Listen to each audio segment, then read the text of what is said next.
Welcome to Gregorian Chat.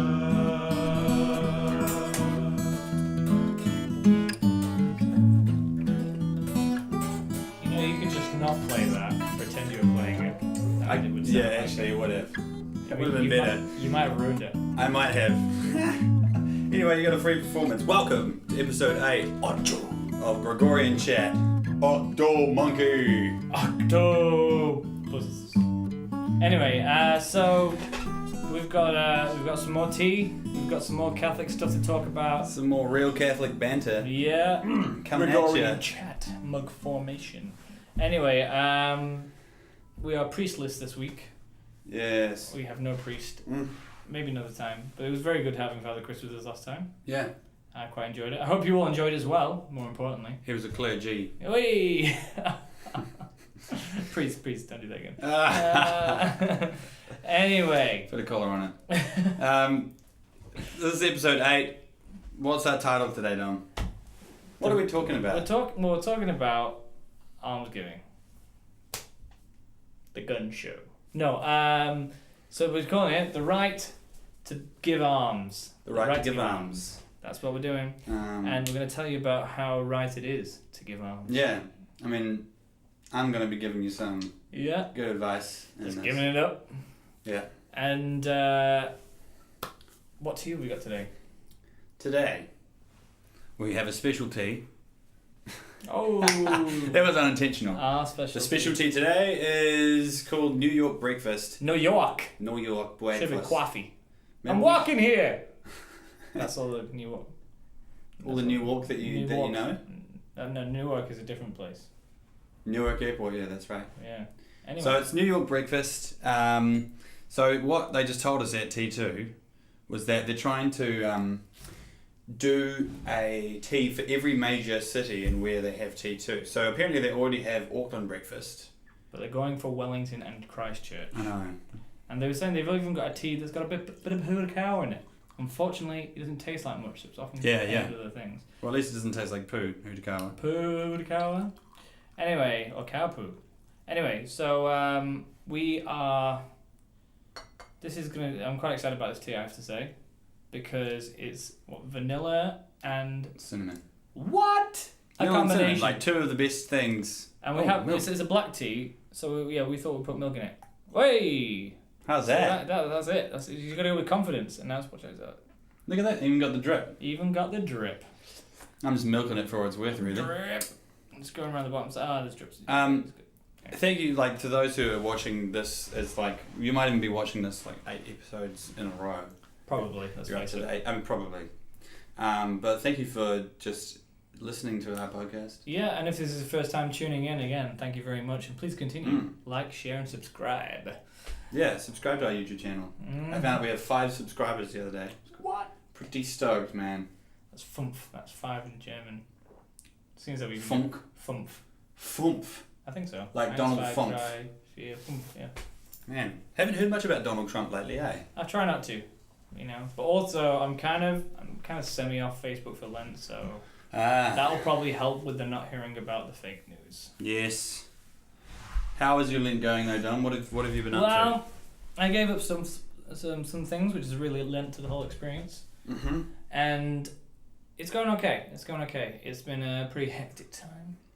But I am focusing more this year on my almsgiving.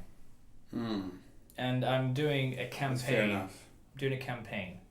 Not for me, but for the Auckland Cancer Society. I do have a kind of GoFundMe page. It's on the everydayhero.co.nz. Just search mustache and you'll find a beautiful picture of me. There'll also be a link on this post. Can you please, by the way, just have 1 week where it's just your moustache? Or just one day? Just one day? Just one well, day. I mean, we'll film the shaving. Basically, for you guys that don't know, I'm shaving my head and my beard to raise money for cancer awareness and this amazing charity. They've got a facility called Domain Lodge that I went around where they house people from outside Auckland so they can get to the hospital easier for their treatment. It's just an amazing experience that we went down there, and it's an amazing place. So if you want to help those people out, You can help me out by funding me by clicking on the link that you'll see later. And you can put the fun in fundraising. That's right. Yeah. And the drazing. Yeah, I was going to say, I don't think drazing really fits anything. Yeah. So that's what I'm focusing more on my line. How about you? Well, it's kind of a funny Lent because I'm getting married in 2.5 weeks. That's hilarious. So I would say I'm shaving myself for marriage, but I'm not going to be doing any shaving. No. So maybe. The wife said no. Yeah. Well, to be wife. But I'm very excited about that. I don't know. I've given up a few things for Lent, as per usual. Some alcohol, you know. Yeah.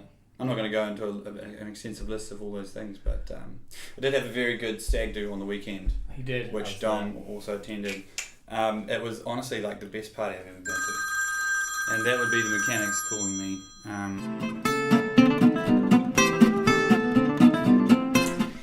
But yes, anyway, sorry. So we had the stag do. Yes. It was one of the best parties I have ever been to. Yes. It was feet to bay. Oh, it was so good. 2 feet. And the weather was just perfect. We played some beach cricket. Yeah. Played some football. Didn't get a concussion. We had an exceptional burgundy room, which was like a 1969 themed room. It was brilliant. It was just like Austin Powers. Yeah.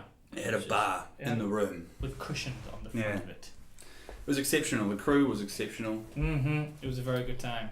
Lots of food. Lots of good times. And we gave Dom a few challenges. I had to dress up as a stormtrooper for the whole night. Yeah. And I still have a bruise there. Stormtrooper suit that was tiny bit too small. And he had to carry a ukulele with him all night. And if he dropped the ukulele or left the ukulele, he got punched. Hence the bruise. Yeah. Does that hurt? Not heaps. Okay. Have a nap. No, I'm joking. But yeah, shall we get on to topic? Because we're talking about giving arms. Arms giving my arm a bruise. And really, what's the arm in doing that? So, speaking of alms giving, at the end of this, we are going to be doing our own alms giving. If you would like to win some tea, pay attention to the end and we'll tell you all about that. Absolutely. But I've been thinking about alms giving. Okay. What's the point in alms giving? It's one of those things that I feel is always overlooked during Lent. People are like, just give money. And I'm, never had particularly a lot of money, not knowing where to give that money to. I've just kind of just focus on the fasting and maybe the praying. But like I said, this Lent I'm focusing more on the alms giving, and I was talking to Father Chris earlier, and he was saying how alms giving is not just looking for somebody in need and helping them. It's not just about that. It wasn't selfishness. It was self-interestedness. Self-interested. So there is, in giving to others, you are actually glorifying God, and in doing that, He's glorifying you. So you're getting a lot out of it. So, if you look at it at that point, it's like, actually, I'm going to give heaps of alms because that means I'm going to get heaps of alms from heaven. And so it's something really good to do. And also with the money thing, I've been thinking is what's more valuable than money? You can always earn more money, but you can't earn more time. So giving your time to something or someone, I think it's really important. And or just any herb really that you've got lying around. Sage. Get some sage advice out there. Yeah. Basil. Yeah. Yeah. Maybe a bit of rosemary. Yeah. Rosary de Mary maybe. Rosary de Mary. Anyway, so we so alms giving is something. It's kind of the forgotten part of Lent, I feel. Yeah. But yeah, it is a good time. It is a good time to give money to things if you don't have much time.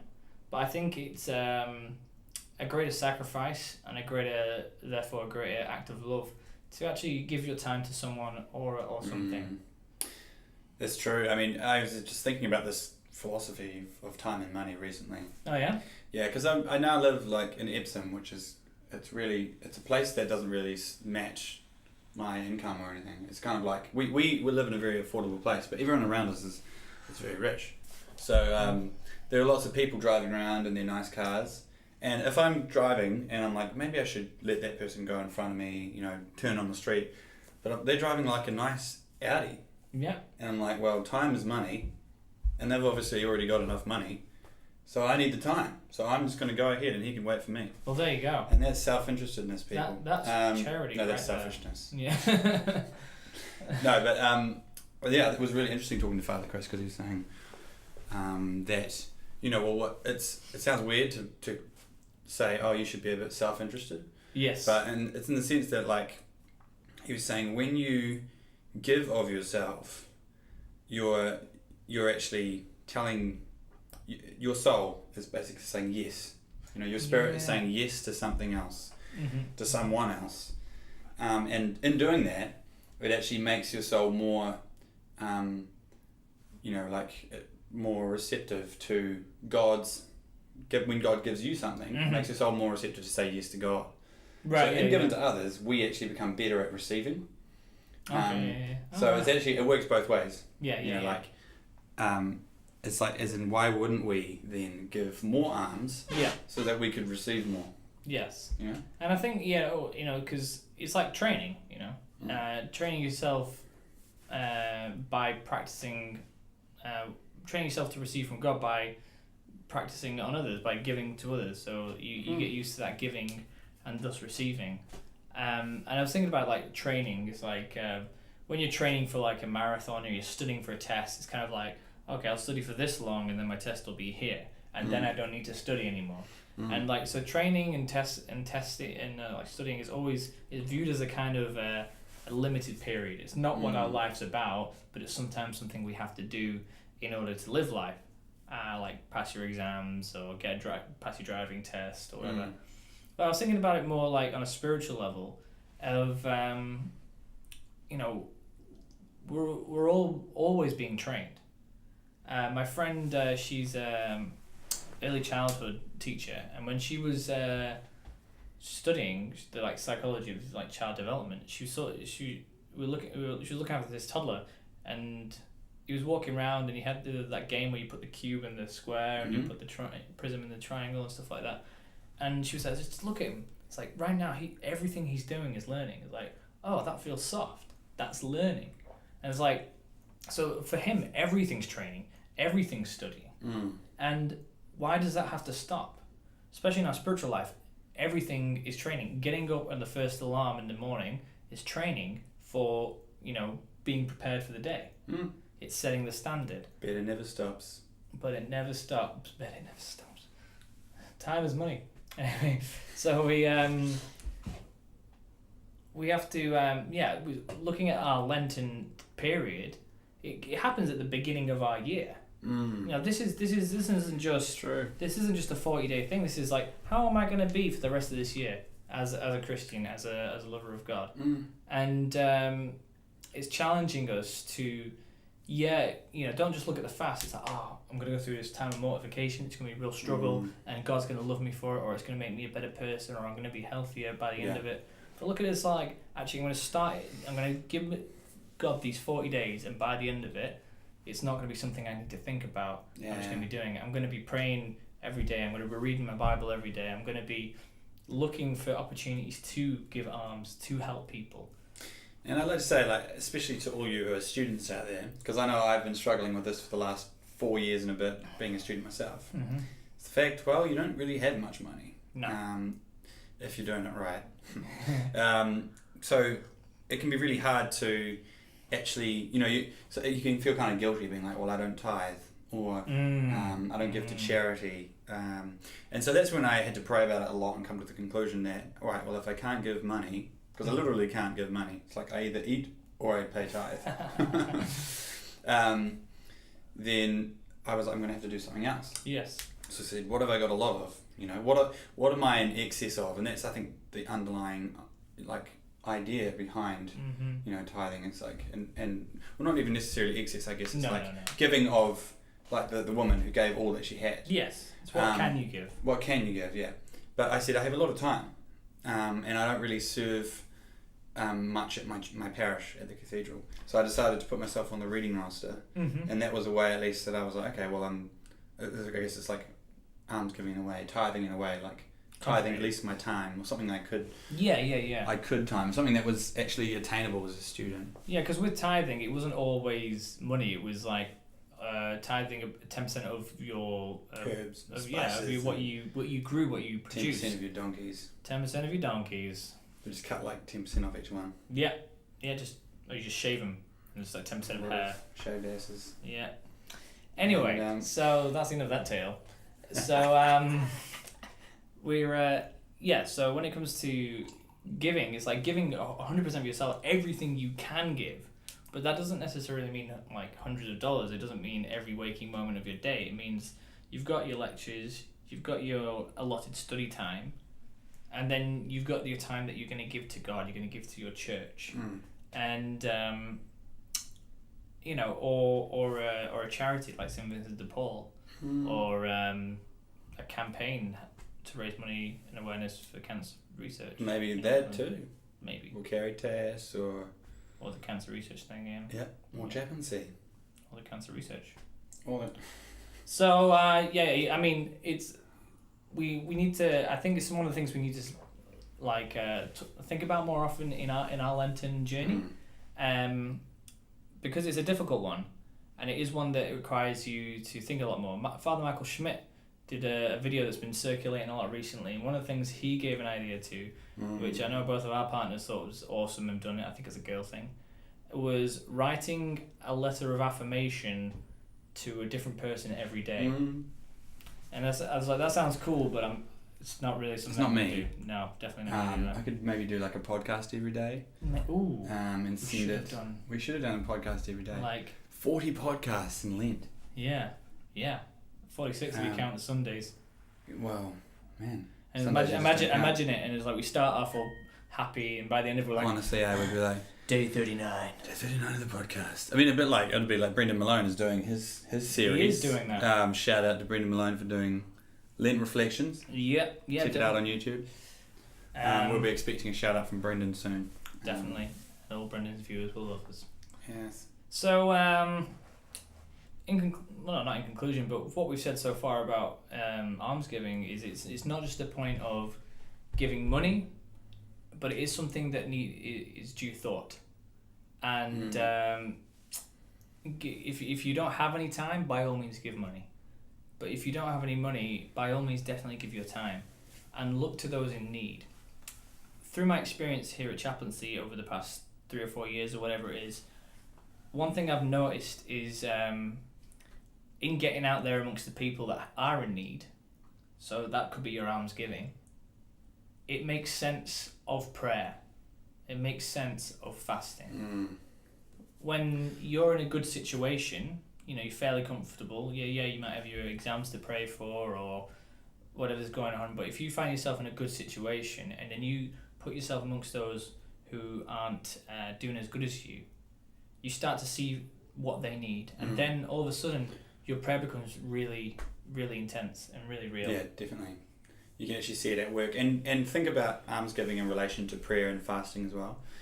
Because it's one of those ones that I guess it's more obvious. Like Jesus talks about it in the scripture and says, don't do it in front of everyone so that everyone knows. Yes. But it may just be something like, and it may just be something like helping out, giving someone more attention. Or being more present when you give them attention, not giving them half of your time, kind of thing. Yes. But I'd also say don't, we'll talk about this a bit more in the next podcast on fasting, but don't feel like you have to hide your Lenten observances from people when they ask, what are you giving up? That, I can't tell you, it's a secret. Because that to me just seems a bit, it's like more proud than actually just telling them. It's like, and it might actually encourage them, and they might be like, that's a good idea. I should do that too. And that's one of the things I struggled when I first converted, and it's like Lent, it's like, there's no one, because no one talks about it. So like, I'm giving this up, but it's like, oh no, I can't talk about it. So like, what do I do? So like, and sharing your journey, because no man is an island. We're there to work with each other. No man is no man is an island. Okay. I forgot what I was going to say now. I'm sorry, bro. No man is an island, so that could be your almsgiving in spending time with somebody in need, like a family member. Maybe going visiting an old people's home, helping out with a cancer charity, or whatever. Volunteering for Stations of the Cross. Something that's getting yourself involved in something, taking the load off somebody else by getting involved. Exactly. By the end of it, you may find yourself, actually this comes so naturally to me, so next time you can give something even better. And speaking of giving things, I do believe that we were going to give away some tea. Yes, we were. So, because you've been watching for the whole podcast and you're amazing people, all you have to do is to like the video, and you've just got to share it. Yeah. And then maybe in the comments box, you can just say which of these 3 teas you'd like. Okay, so we've got Aussie Wattle Breakfast, Daintree, and Just Lemon Myrtle. Just lemon myrtle, Yeah. nothing else. Is that an Australian accent? Yeah, mate. Alright. Nothing else. Nothing else. But yeah, so just like, share, comment, and we will get you some tea. Last time, Ambrose, Charlie's, and Maybell won the tea. Yeah. We sent that out to them. I hope you're enjoying them. Yes, you know who you are. We actually don't know who Maybell is, but we're now friends. We are best friends. All the way. What do you think of New York breakfast? New York. I think it's good. I'd probably put a teaspoon of sugar in it. Yeah? Just because I'm not sweet enough. I mean, I guess that would boost it probably would boost it a little bit. It's good with milk though. Yeah. I don't know what it'd be like without milk. I don't know, I've said this once before. My rule is black tea, milk. Don't have black tea without milk. That's just my rule. I've also sung this before. Doesn't matter if it's black or white, so long as it goes in my mouth and makes me feel alright. You did sing that. I did sing that. That was ad lib. Yeah. Right now it was just. That's a recap. Ad nib. But yeah, thanks for listening to the podcast. We will be finishing little Lenten series. Well, we're not finishing it actually. We'll be doing installment 3 next week with fasting. Get there quick. We'll have to think of a good tea that we can have that just kind of embodies fasting. Maybe one that brews really quickly. Because it's fast. No? Yes. Maybe no tea. Maybe Hebrews. We can do Hebrews fasting. But anyway, until next time, you stay Catholic. Stay cool, stay in school. Real Catholic banter, Gregorian chat. God bless. Hey guys, thanks for listening to the podcast. We hope you're enjoying it. We're certainly enjoying making it. Make sure that you subscribe to our YouTube channel, Auckland Catholic Tertiary Chaplaincy. Also, follow us on Facebook at Facebook.com/The Chaplain. Or you can find us on Instagram at Auckland Catholic Chaplaincy. We also have a webpage, www.newmanhall.org.nz. If you're going to be online, make sure that you like, you share, and comment in the box, maybe if you have some extra stuff to add to the conversation. Thanks. God bless.